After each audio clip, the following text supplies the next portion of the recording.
Traders in Akpanande Market commend Governor Moeno for the construction of Ndia Street as work progresses. Nigerians react to declaration of state of emergency on food security, urge federal government to open borders to allow food enter the country. Plus, wife of Akwa Ibom State Governor Patience Moeno charges women to exhibit godly virtues and be good wives. Good evening and thanks for joining us on the news tonight. I am Kevin Samuel with details of the headlines and other stories. Please note that this broadcast is reaching you live on Star Times channel 103 and our social media platforms, the Facebook and YouTube. Like our pages for regular updates.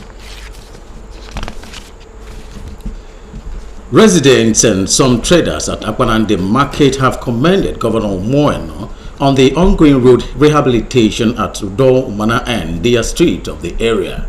John Paul Alumuna, who visited the area, report that project is progressing speedily. The report. Akwa Ibom State government few weeks ago commenced the reconstruction of Akpanande Market routes leading to Domana and Ndia streets to address the recurrent incidences of flooding and make the roads accessible by the people. Barely 2 weeks into the project, the traders and other residents expressed satisfaction with the progress of the project, expressing the hope that it will be completed as scheduled. For years, this thing has been like this, but for coming to do this at this time is a great thing. I'm impressed. I just came to the site. I've seen what is going on. It's a great job. In the raining season, if you come around this time, you see the flood there. But I think after this project, there will be no such thing. Project is just the completion of it. When we get it done in a normal place, at least here, we have a refuse dump here before, a very big one that one cannot even stay here. But I thank God that today we are even here. You can even eat whatever you want to do around here, you can do. So I believe if we continue like that, it will be a better place. Although some of the traders lament low patronage because of the blocked roads, they are hopeful that things will get better soon. This construction is a very good development for us, but now it's affecting us. We see it for more than 2 weeks now. We inside the market, we are just idle. We cannot able to sell because of people are not. Everybody is stopping by the road. They block all the. The road is really affecting us because people are not really. Some people that normally comes with car, they are not really, because some people doesn't like stress. They will just sit until they finish the road. That is how they will come. So that is how it's really affecting us. People that are selling tomatoes, fish, all of those stuffs, it's not really helping them. So please, they should repair it fast. The site engineer handling the project told NTA News off camera that the project will be completed before September 2023. In Uyo, John Paul Alumuna, NTA News.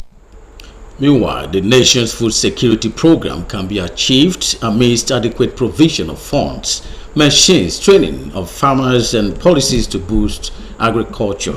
This is coming from some agricultural experts while reacting to the federal government's declaration of state of emergency on food security. Wisdom Jacob has details.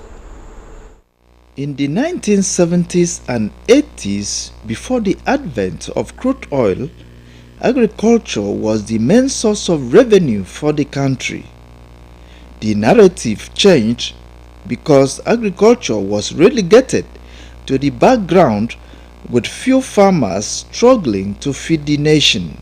With the declaration of state of emergency on food security, experts say whatever policy framework government is being put in place, there should be consideration for the affordability and accessibility by low-income earners. Not only the federal government, the state government has to key into the federal government policy of food security and then budget appropriately for the sector, that is the agricultural sector, because over the years we realized that less than 10% is given to agriculture. So much resources has to be channeled into the sector. Programs should come up, projects and so on and so forth, so that we can now have that full status of food security.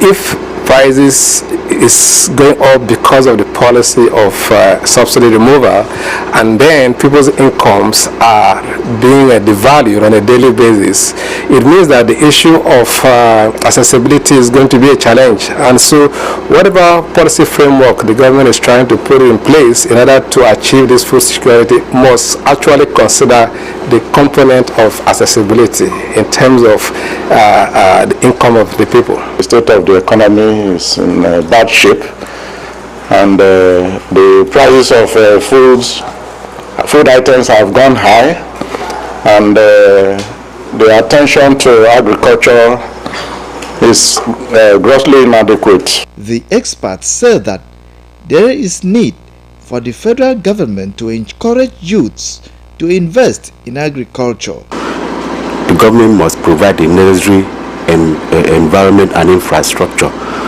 for the business to thrive. So the citizen has a very big role to also play in terms of enhancing food security. They have to go back to farming. The issue of development of infrastructure so that I can go to my village and can have access to the land. If I want to plant, I can have improved seeds too. If the macroeconomic policies are right, people on their own who would want to go into agri-production, they want to go into farming. The government should get implements, encourage universities to train youths, even those that are not in universities, to train youth on agriculture. Then give them incentives, provide technology for them, and then give them money to undertake farming practices. Wisdom Jacob, NTA News. Meanwhile, people are of the opinion that Nigerian government should have made provision for palliative that will cushion the effect of the fuel subsidy removal on the masses before implementation. These, among others, are some suggestions Nigerians say should have been a better option. Utibe Achibo will tell us more. Nigerians are not smiling with the increase in prices of goods, including transportation fares, as occasioned by the removal of fuel subsidy. To some, it is a welcome development, while many others condemn the decision by the federal government completely, as it is very difficult to adjust in a time like this. I agree with the removal of the fuel subsidy because one of the critical evidence for corruption. Okay, what I don't agree is that the government did not think before they removed the subsidy. If somebody had a toothache, you don't remove the teeth before you say you are going to give him anesthesia. You don't just remove the subsidy. Since the day that statement subsidy is gone, May 29, the people have been suffering the impact of that. And you are now just putting committees in place to look for how to ameliorate the effect of subsidy you have removed. That shows me that this government is not thinking. For Dr. Achibong of the Department of Philosophy, University of Uyo, and others, Nigerians have the right to enjoy the true essence of democracy rather than suffer in silence. Our government, both at the federal and state level, they are very insensitive to the suffering of the masses, insensitive to the plight of the masses. How can you remove subsidy for about 2 months now without any palliative to cushion the effect? Let's start looking at agriculture. For me, agriculture, anything that goes to the mouth, I feel like can yield so much money. So we can look into that sector and see how we can make it boom so that we don't have to rely totally on the federal government for help. The impact of the fuel subsidy removal on the masses is enormous and is raising concerns. And these Nigerians say modalities to ameliorate the suffering should have been considered first before the subsidy removal.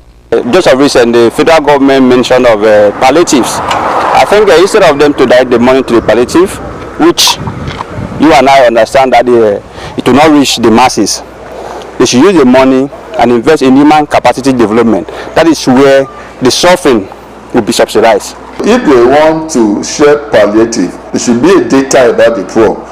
That will be segmented.